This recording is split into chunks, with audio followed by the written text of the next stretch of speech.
ചോട്ടാ മുംബൈ സിനിമയുടെ പുതിയ HD സ്റ്റിൽസൊക്കെ ഇപ്പോൾ വന്നിട്ടുണ്ട്.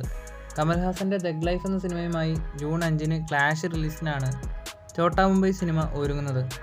അതുപോലെ സിനിമയുടെ FTFS ആരംഭിക്കുന്നത് രാവിലെ 10 മണിക്കായിരിക്കും. ഇന്നലെ ജൂൺ 1-ന് 11 ലക്ഷം രൂപയാണ് തുടരും സിനിമയ്ക്ക് കേരള കളക്ഷനായിട്ട് ലഭിച്ചത്. തുടരും സിനിമയുടെ 38 ദിവസത്തെ കേരള കളക്ഷൻ എന്നത് 118,55 ലക്ഷമാണ്. അതുപോലെ സിനിമയുടെ ഇതുവരെയുള്ള വേൾഡ് വൈഡ് കളക്ഷൻ 232 കോടിയും ആയിട്ടുണ്ട്. ലാലേട്ടൻ അടുത്തതായിട്ട് അഭിനയിക്കാനിരിക്കുന്ന സിനിമ MMN സിനിമയാണ്. MMN സിനിമയിൽ ഇനിയും ഒരുപാട് ഷൂട്ടിംഗ് ലാലേട്ടന് ബാക്കിയുണ്ട്. ശ്രീലങ്കയിൽ നടക്കാനിരിക്കുന്ന സിനിമയുടെ പുതിയ ഷെഡ്യൂളിൽ ലാലേട്ടൻ ജോയിൻ ചെയ്യുന്നുണ്ട്. ശ്രീലങ്കയിൽ 5-6 ദിവസത്തെ ഷൂട്ടിംഗ് ആണ് സിനിമയ്ക്ക് ഉണ്ടാവുക എന്നാണ് അറിയാൻ സാധിക്കുന്നത്. ഈ വരുന്ന ജൂൺ 15-നായിരിക്കും ലാലേട്ടൻ സിനിമയുടെ ശ്രീലങ്കൻ ഷെഡ്യൂളിൽ ജോയിൻ ചെയ്യുന്നത്.